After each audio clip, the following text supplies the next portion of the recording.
Okay. What is it, Thursday? Twin Flames versus Soulmate? Yes. Okay.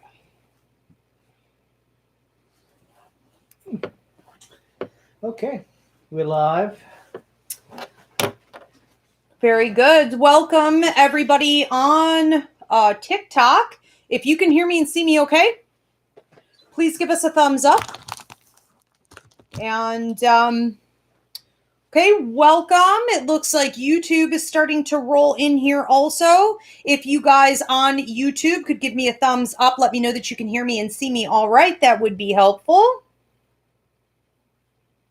Polly, my adorable producer, will be taking your questions tonight, but tonight is a little bit different. How are you, Paul? I'm great, thanks. How are you? I'm good. So tonight is my 5,000 subscribers thank you episode, and we're doing something different. It's not about your love life, it's not about your money. That's every other week, okay? So tonight is anything that you may have to ask me about, but what I also want to do with this episode is to hear back from you guys about future classes or shows that you want me to do.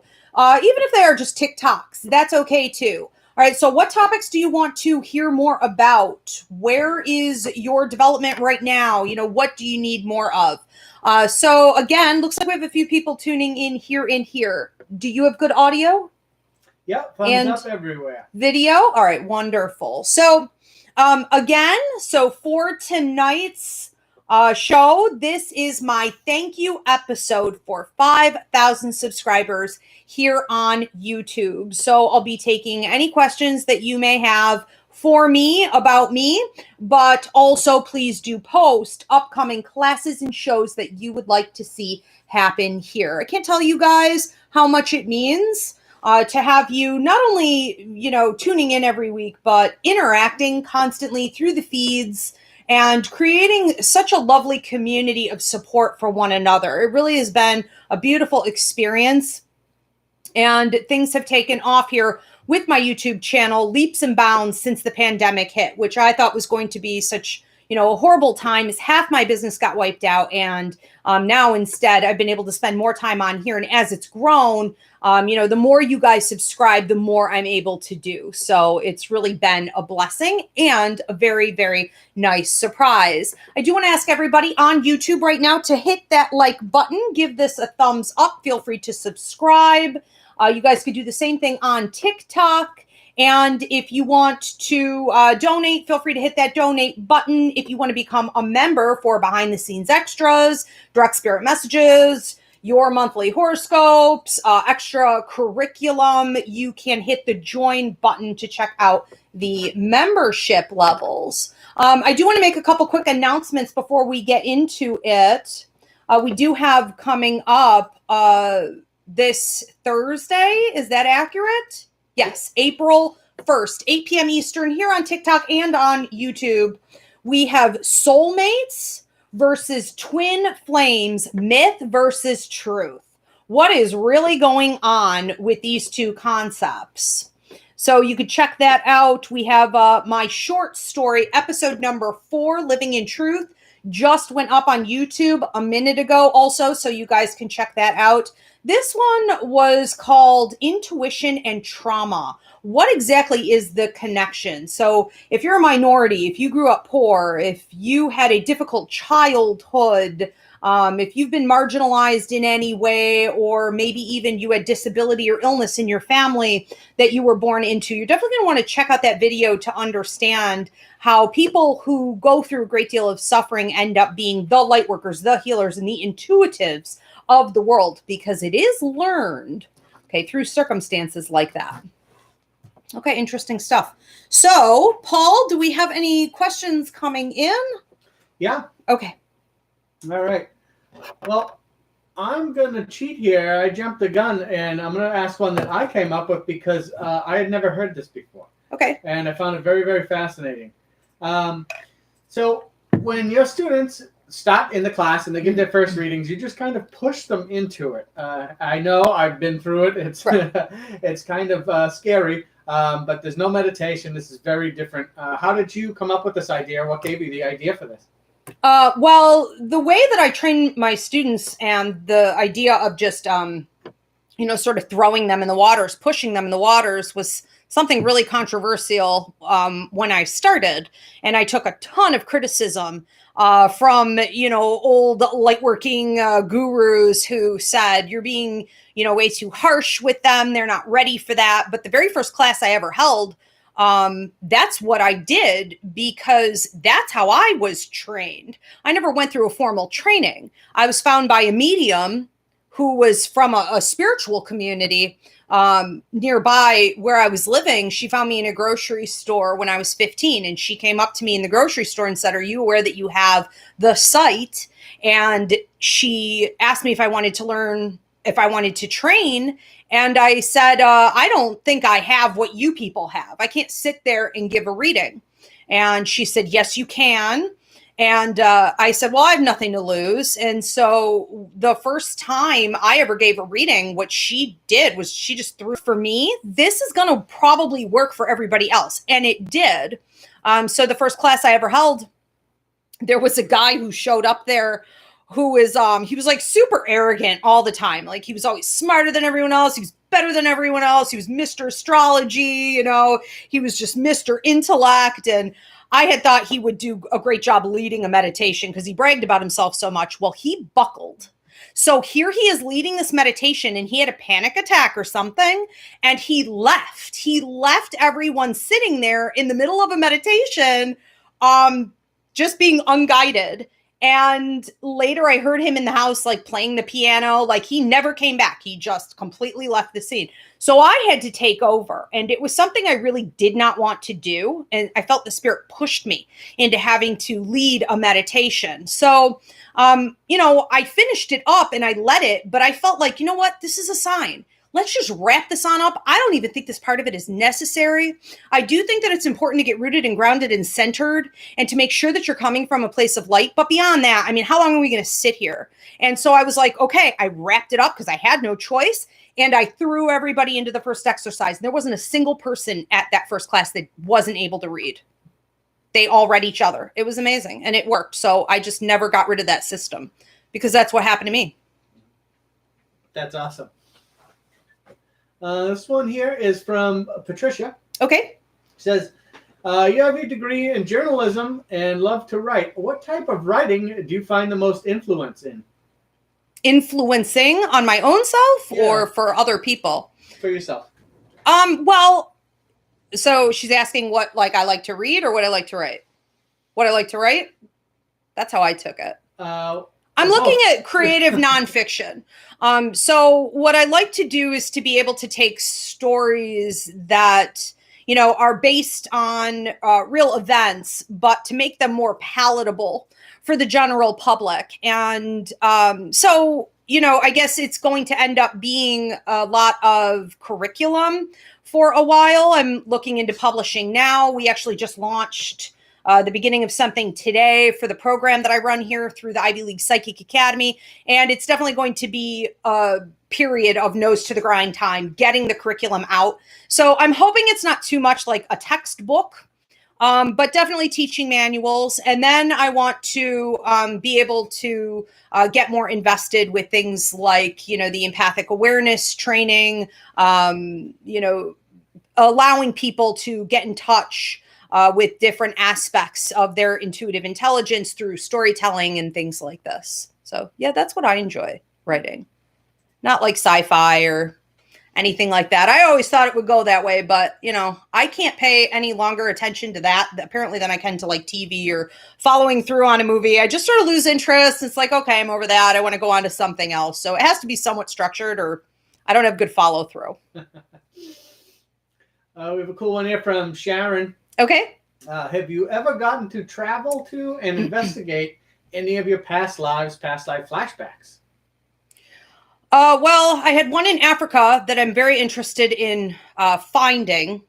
I have another one from New Orleans that I have tried on 3 separate occasions to travel out to. And the first time Katrina hit, there's just been like one incident after another. So I've had an odd series of, in Africa, I had 2 different trips to Africa planned as well there always seems to be something that gets in the way and prevents me from actually getting there. So I'm not sure exactly what I'm going to find, but some of my other ones are more in Europe, and while I do have it on my agenda to get there, I don't feel as much of a drive to head over that way. So I'm sort of under the impression, and I've been told by a medium that I trust very much, who actually just passed, God bless him, Reverend John White of Lilydale just passed. But he was my mother's medium, my aunt's medium. He was the family medium, and he was sort of the only one I ever really went to. And he had told me that I have a past life in New Orleans, and so not to get too much of it in my system, not to stay for too long. He said it's best in little bites, like snacks. Too much would not be good for me. And I thought that was very insightful when he said that, because I do feel that whenever I try to go to these places, and I assume it's going to be kind of overwhelming. Yeah. Yeah, I'll bet. I bet. Okay, so with that, I kind of want to come off of that with mediums. Like, you go to mediums like very rarely, I would think. Like, how does that work for you? If getting readings, how often do you get readings, and what type of readings would you go for, since you are a medium yourself? Well, I'm kind of a spoiled brat in that, I find that people send me messages pretty daily. People want to tell me things. I don't know if they're looking for my validation. I feel like sometimes they're just sending me messages and things just to see if I react, or I say like, oh yeah, that's true.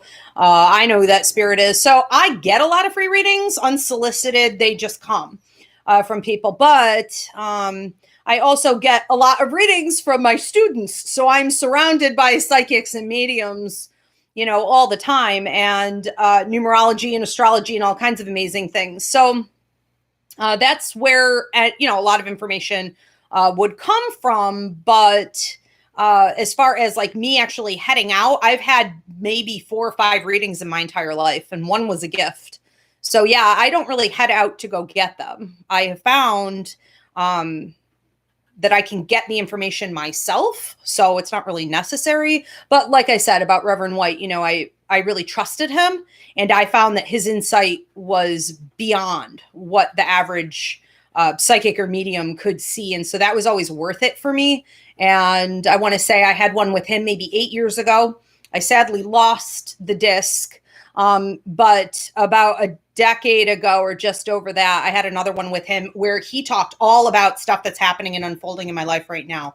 So, I think that it's important for people to get readings anytime they feel that they're confused. I think it can be great confirmation. You just have to go to a reader that you trust. Yeah. Yeah, for sure. Okay, this one is from Katrina. Okay. It says, what's a passion of yours beside from your spiritual path? Well, I love real estate. And I do love writing, even though it is a burden at times. So, I enjoy also like documentaries. I enjoy activism. I don't know if we would call it a hobby exactly, but I have a lot of interest in the point of getting my journalism degree was to change the world, to implement change, and to get other people educated on areas where there's injustice and change needs to happen. So women's rights, racial injustice, systemic inequality. I have a passion for that. So even when if I'm not doing this kind of work, I'm kind of doing that kind of work. And it energizes me. It's my calling. And for, just like relaxation, I do like to just take some quiet time for myself away, from everybody else. So if I can get down to like the water, I'm pretty obsessed with the lake, with the ocean. Even with like a river or a creek, like if I can get out to that type of atmosphere, I will literally sit there all day. Like if you just leave me there, I'll sit there all day. Lately, my big hobby has been tanning because it's helping with my seasonal affective disorder. And so like I've been doing that every few days, and that's a nice getaway. It's been tough with COVID, but I think anything that makes me feel at peace and centered, and like I'm not having to struggle with my surroundings, and block everything as much. That's where I'm happiest. Okay. I'm going to skip ahead to take this one since you were talking about hobbies and things. Yeah. Shelly says that she's loved the quarantine series so far. Yeah. What else did you do to stay busy / sane during the quarantine? Woo-wee. Isn't that a question? Well, because half my business was wiped out overnight, we were the first ones to get wiped out because half my business was big events. Whether they be shows or psychic fairs and all that. So we'll be the last ones to return also. So I, at first I thought, well, this is very relaxing. I thought this is kind of what I've always wanted. It's like having a big, long sick day. I was like, this is actually great. And I really enjoyed, again, having so much personal space from like the world. And all the people. I'm very empathic and I get on empathic overload a lot. So that was something I tried to focus on and hold on to, that this is positive. This is a positive aspect of this. But it didn't take long before I was like, oh my God, my, I have 7 planets in Gemini in my astrology chart or something. I just like Gemini'd out and I went crazy. I didn't want to go anywhere, because it's not safe. And I didn't know if I had it, so I didn't want to infect anybody else. And so it was like a fear of going out, and then it was a fear of infecting other people. And then it was just this realization, I want to say the 5th or the 6th month into all of this, that I was stuck and I wasn't going anywhere for a very long time. And Spirit had showed me wipe out 2020, wipe out 2021, and you can start getting back to work around 2022 in what you used to do. And so I was like, oh my God, this is so bad. I tried to, like I said, get out to the tanning booths and things like this. Paul and I will occasionally, sneak out and try to do something together, just carefully. And I have just been sitting and trying to tell myself that this is like a big timeout for a reason. This is an opportunity for me to process things in my life that I didn't get to process. I've done a lot of shadow work. I've done a lot of gratitude work. I've learned to have to find things every day that I'm grateful for, because I forget that a lot. And it's been constant inspiration coming from Spirit to do like my TikToks, the YouTube classes. It's just been coming, book ideas. And I'm just trying to, that actually ended up taking up a lot of time, a lot more than what I thought it would. So hopefully it's over soon. I don't know. It's getting interesting. It's amazing Paul and I haven't killed each other. It's like, it's it's tight quarters. You got everybody on top of each other. And it's like, wow, no end in sight, Yeah. It's been colorful. We're good though. We're good, right, Paulie? Yeah, very. We're good.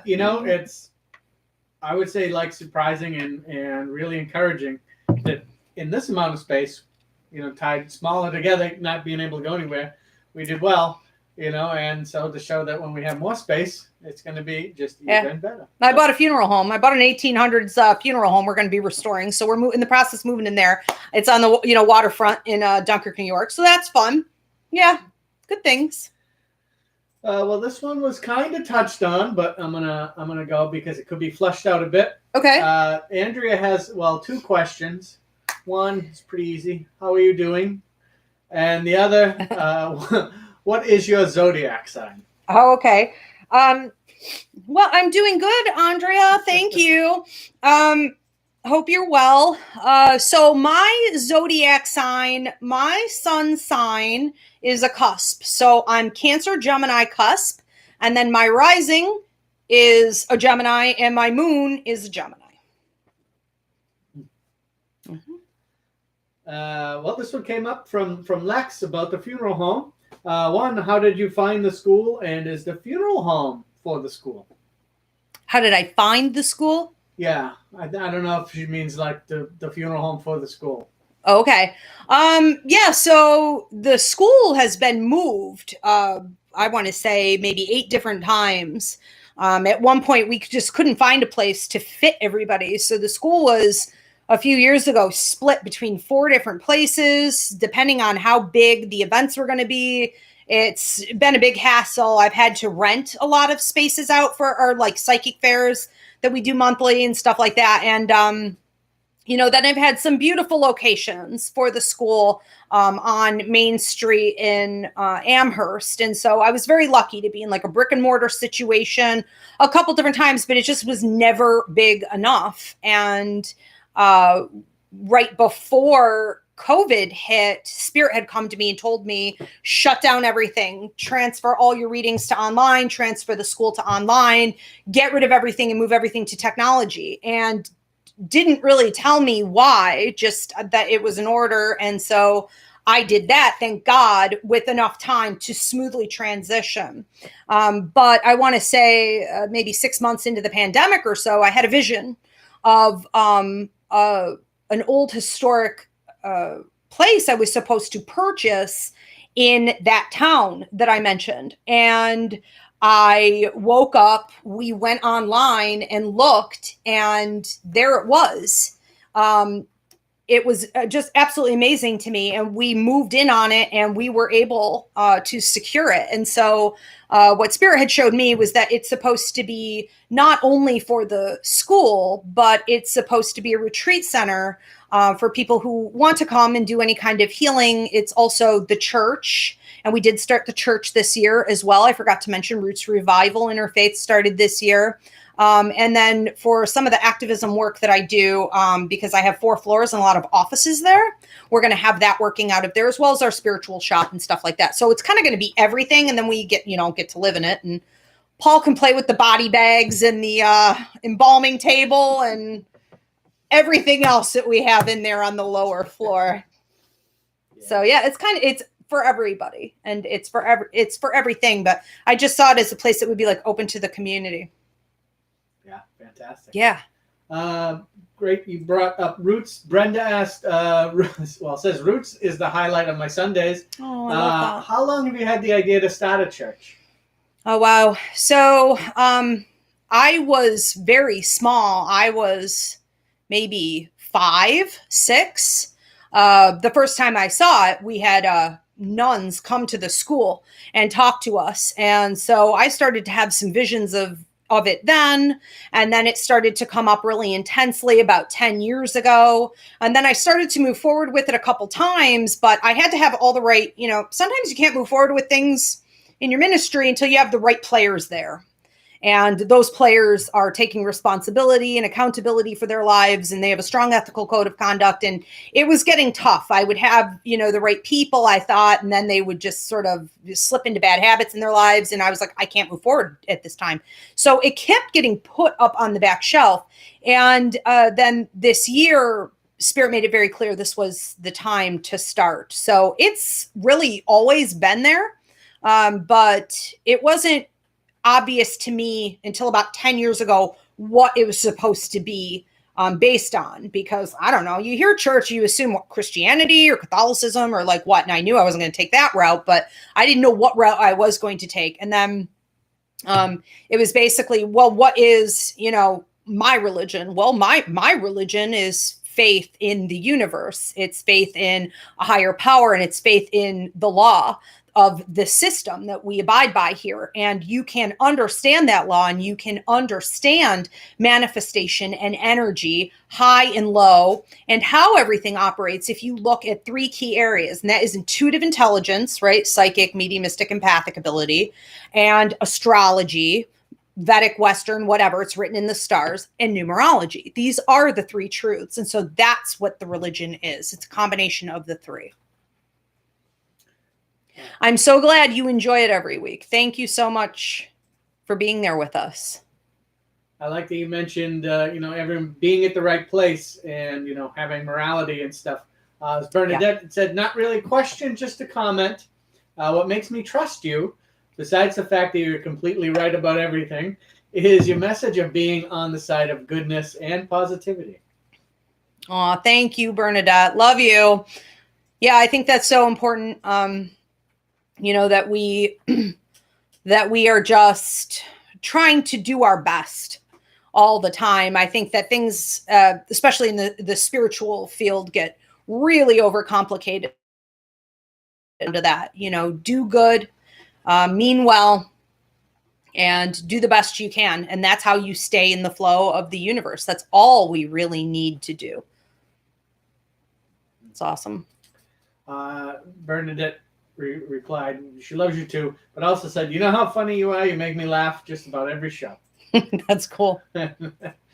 And she's got all my sayings. Right. Bernadette is a t-shirt in herself. That's Bernadette right. Is like a mood. She finds key phrases every time. We're like, that's t-shirt. That's a mug. You two are a perfect team. That's awesome. This one is from Denise. Okay. Says, I caught your podcasts with FYID. Oh. Do you feel that intuitive intelligence is getting more accepted by mainstream society? And how does this compare to when you first started? So plug, find your ID NYC. Check these boys out. They are amazing. So I did a podcast with them a couple times, and I've been sending them my short stories also. They're phenomenal. They're trying to help people to figure out their identity, but also like their life purpose, what maybe they should be doing more passionately for work or career, environmentalism, I mean, social justice, you name it, they dive in with different series. And I did notice, oddly enough, that you asked that question that way. And I remember saying this to you, Paul. I said, something's changed. Something's changed. When they reached out to me to do that podcast, it was right about that time I noticed the awakening that I had heard about for 20 years. Everyone talked about the awakening. I had noticed that just before that, it had arrived. And when it arrived, it arrived. It was like a light switch. It was like everything caught fire. And everyone caught fire. And the pandemic was a huge part of that because we all got stuck in a big timeout chair. So what are you going to do in a timeout chair? You are either going to be introspective or you're going to learn how to work with what you have going on inside you emotionally, mentally, or you are going to essentially lose your mind. And those were the two paths. I did a show here up on my YouTube. You could look in the free mini classes playlist.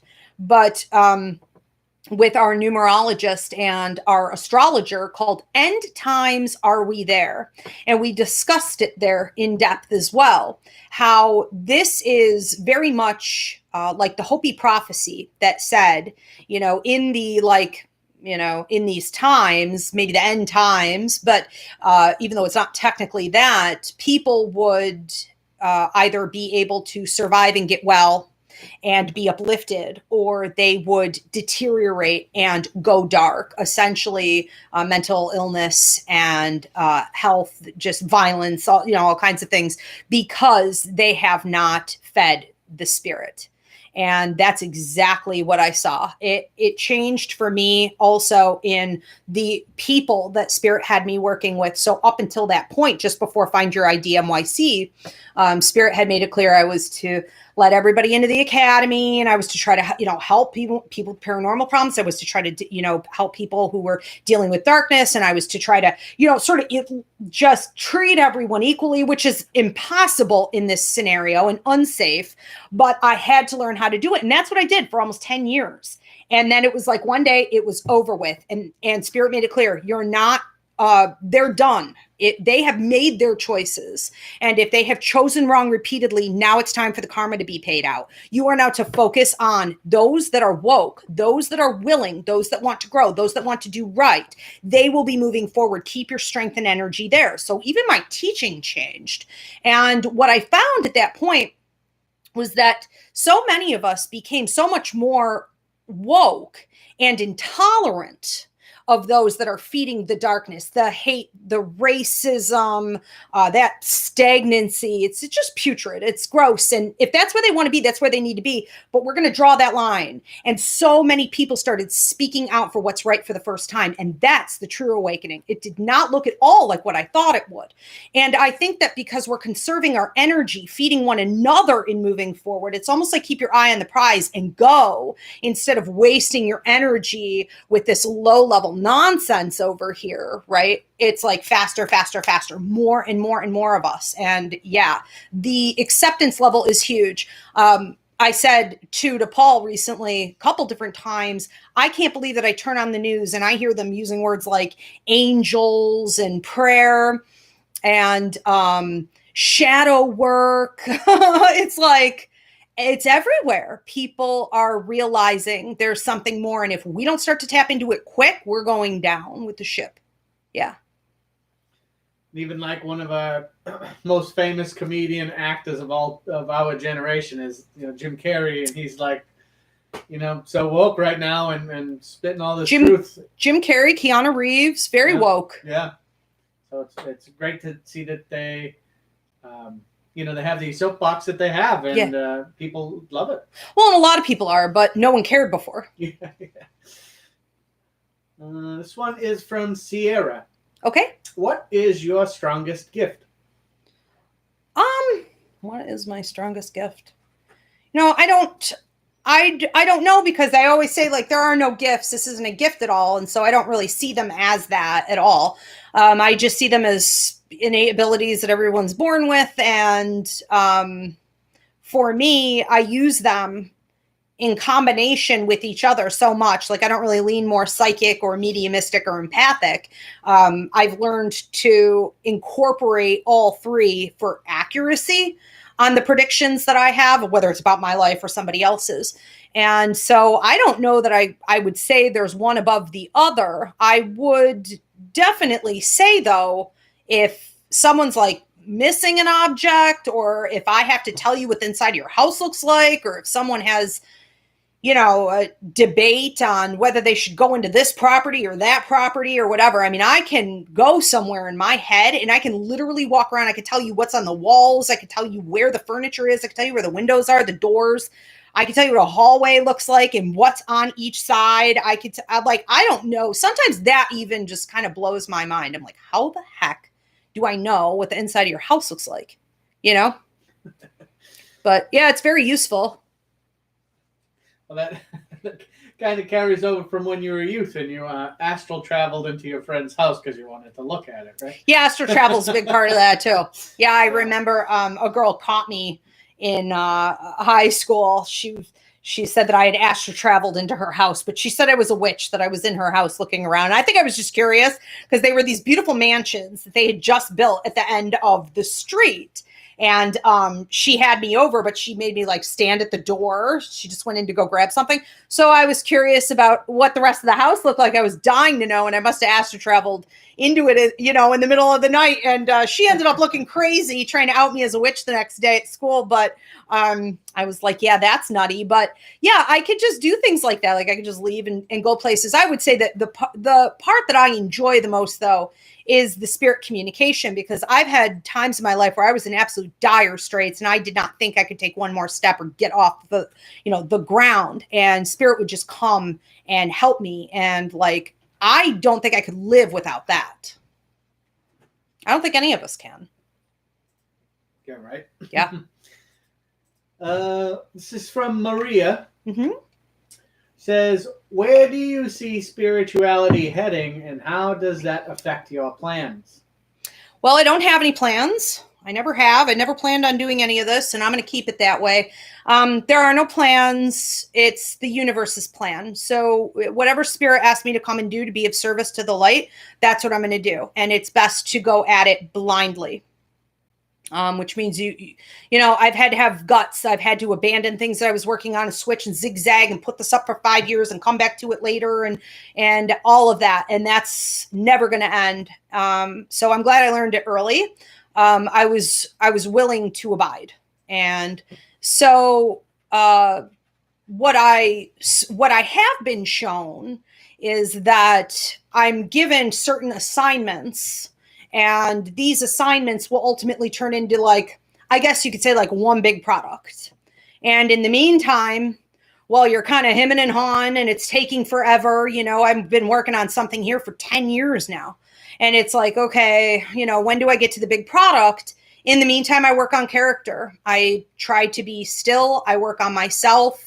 And try to pay attention to anything within like character development or integrity, stability, leadership that, Spirit's trying to work with me on purpose. personally. And I think that the next big thing that's going to, to be coming out, which again, we launched actually today with the new publishers, is the class is going like full on international and everything's like downloadable. So like my teaching days are done. This is actually the last group I'm going to have to actually be there to teach with. Now everything is virtual. And so I think that's going to lead, personally, I think that's going to lead into a bunch of books and other trainings that I haven't had time to get to. On a larger scale, with the awakening and everything, where I see people going is in a much healthier direction. I see people getting away from big pharma and being brainwashed by the patriarchy, being brainwashed even by a lot of psychology that's all based on white men. I think people are going to get more into understanding colonization and how it's affected us. I think tribal people are going to be coming, like I'm Taino Arawak, and I see it happening more and more with my tribe, more of us coming to the forefront, understanding that the truth that we once had is the real truth, and that everything else is toxic and tainting it. And we should be in touch with our guides, our ancestors, our intuition. And this is where I've seen with my students, and we're talking thousands and thousands of people over the years, they have gotten healthy. They've gotten off medications. They've gotten stable for the first time in their lives. They are feeling that they are passionately working at something they came to Earth to do. They're able to help others. And so I see us all being able to learn this language and get back in touch with our roots. And I don't think I'm going to see a huge turnaround maybe in my lifetime, but it's coming. It's here. It's arrived. And we've started. It's very exciting. Got a good Taino contingent here on TikTok. That's yeah. Fantastic. Yes. Love it. So I just want to pause really quickly to go through. There are a lot of comments coming in that are just, saying thank you for the channel and like congratulations, obviously, on 5,000. But like Bianca said, that this is her favorite YouTube channel right now. Thank you for sharing, and she's watching from New Zealand. Oh, I love that. Thank you so much. This one is, it's just me, or it's just me. I don't know. It's just me. Love your content. It gives me so much clarity about my gifts. Thank you. Jill Monahan said the mediumship class is the best decision I've made. I love that. And Bernadette popped out a great motto from your wisdom is I was willing to abide. I may have stolen that from the dude, but the same thing, That's interesting. The Big Lebowski. Yeah. There's a question here. Is from Hoopla Shipwreck.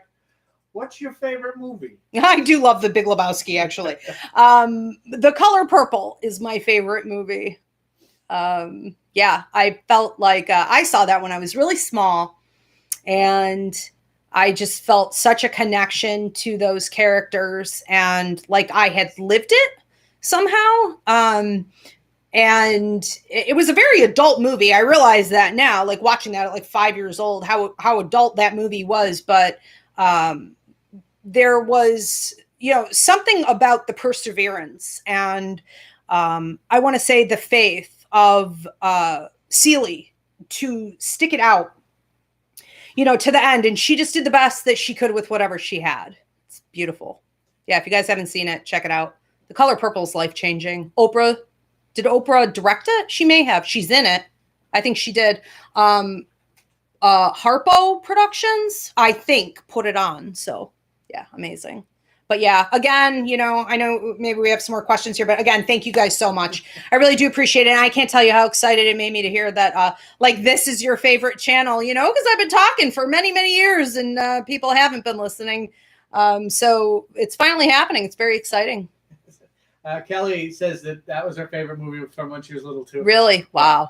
It's intense. Yeah. That's not really a kid's movie. It's yeah, but we didn't know that. Yeah. Yeah. We didn't know it at the time. Different times. It's the kind of movie you study. Yes. Yeah. So speaking of movies, when watching movies or looking at how much of that symbolism or symbology works into your readings, or vice versa, how much of it do you notice is the same? Well, I honestly don't watch a lot of movies. It's like I've been living under a rock, and I get that comment a lot. Because I would be able to predict the end. So I don't really watch shows, don't really watch movies. I just recently got into, because I did find it intriguing when it first came out, Game of Thrones. And I put that off for years and years, but with COVID, where else am I going to go? So I did actually start watching some movies and series, Schitt's Creek, Game of Thrones, these things are awesome. But, I don't notice a lot of symbology per se, as much as it is the stories. When someone's telling a really amazing story, they're really good at it. It's always like a metaphor for life. And so I noticed that. I'll notice that, like, the way a story plays out and ends, it's like something spirit had shown me or something that I learned on my spiritual journey. But yeah, my symbology is very odd. And it's become the symbology for the ILPA base, the Ivy League Psychic Academy symbol base. So I train my students in my symbol base, and that takes 2 weeks of training, and they all oddly adopted it. So when they come to the academy, they already have it, and it doesn't match any other symbolism in the world. It's very bizarre. With that, who, maybe it was from Color Purple, but who would you associate most with? Of all the things you watch, which character resonates with you the most? Probably David from Schitt's Creek. Or Sealy. Oddly, I didn't know that at 5, that was going to make so much sense. Yeah, I would say so. Here come the cats. Yeah. Let's see if the cameras hold up.